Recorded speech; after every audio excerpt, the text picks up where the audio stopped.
Okay, so I wanted to do a quick follow-up, a part 2 to the Magic of Numbers that I did recently, because I wanted to mention what you can do on encountering something that bears a number that kind of jumps out of you at you. For instance, like picking up a coin. What number does the coin represent, whether it's a 10p or a 5p or a 20p or £1? You've got a number with those things. Now when you see this and you stoop down to pick it up, and always do that, if you want to carry it with you for a bit of luck, 'cause it's always lucky to find a coin on the floor, we Romanis used to spit on it, and still do, to seal the luck in it, and put it in your pocket. Put it somewhere separate from the rest of your change, so that you can carry it about with you for a while before you merge it in with the other money you might be carrying around. And you have to do that because you can't keep that separate forever, because luck might only apply to the thing that is relevant to the time you found the coin. Now, the point is, with when you find a coin, it's not just a case of picking it up and thinking, oh well, this is lucky, so I'll pocket this and maybe I'll have some luck now. There's another aspect to it, and this is what I wanted to add on this second video. What are you thinking about when you find the coin? When you look at it and you pick it up, try to remember what you were actually thinking about. If you were in conversation with somebody, what were you talking about? But what was on your mind when you discovered this coin and picked it up? That will be relevant to the coin finding you. That's the point with this. And the number will also relate to whatever is going on too. So if, say, just for instance, it's a 5p piece, a little silver coin. For a start, it's silver, so that connects to the moon.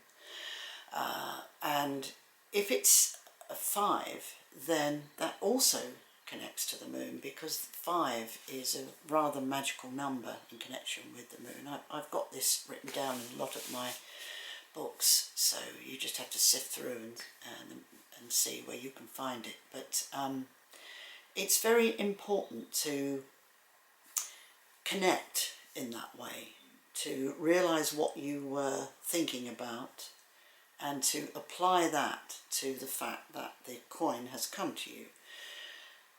Now, by the same token, it's exactly the same if you hear something a number of times, especially if it's something like a bird. Now, something innate within nature, like a crow, if you hear it caw, say, 3 times or 4 times, and you've become aware of it. You see, we're not always aware of it, but if you actually happen to become aware of hearing it, then you need to relate it, once again, to what you're thinking about at the time the sound occurs. If it's something you're trying to work through or work out, then it might be suggesting that that number is relevant to the solution or the answer you're looking for. So if we say 4, then if a crow caws 4 times, then it may just be that the number 4, which is very structured and very earthly and very grounded, it may suggest that you've got to be a bit more like that with what you're looking for, with the solution you're trying to find. It's easy to do if you become aware of it, but of course some people who are not used to doing it will probably start to think, oh my god, I've got to go around listening and I've got to look and I've got to do this and that. That's not the point.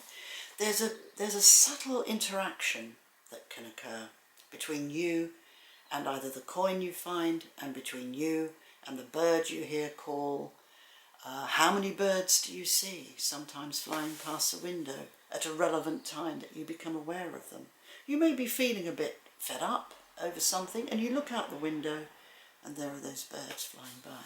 When I see ducks or geese, I always count them, and sometimes when it's geese they fly in big flocks of formations, don't they? So I'm frantically trying to count how many they are, and sometimes you fail because they disappear across the horizon before you've actually got to doing that.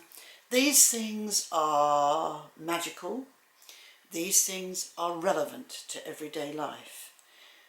I have to mention New Age again because there's a lot of New Age people who are thirsty and hungering after all this information so that they can take it away and then say, right, I've got something I can use now. It doesn't work like that.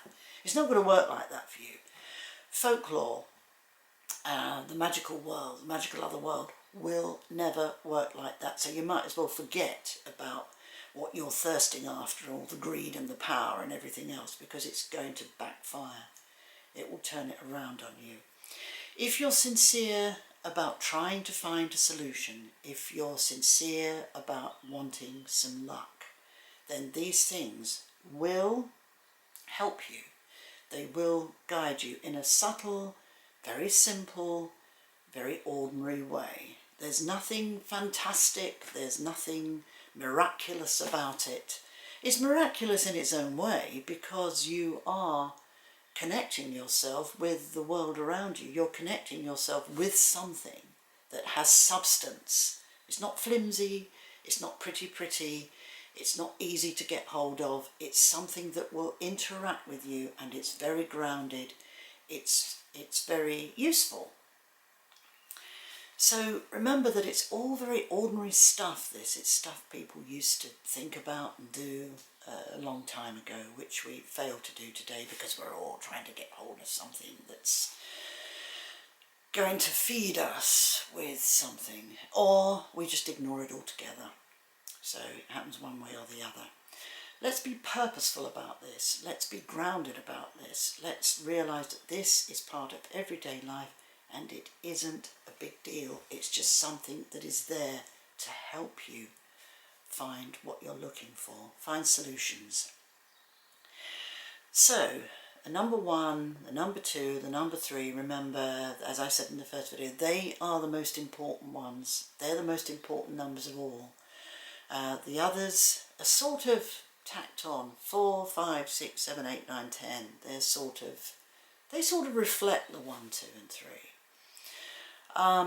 Yeah, so that's a little bit of food for thought, isn't it, today? So I'll see you later.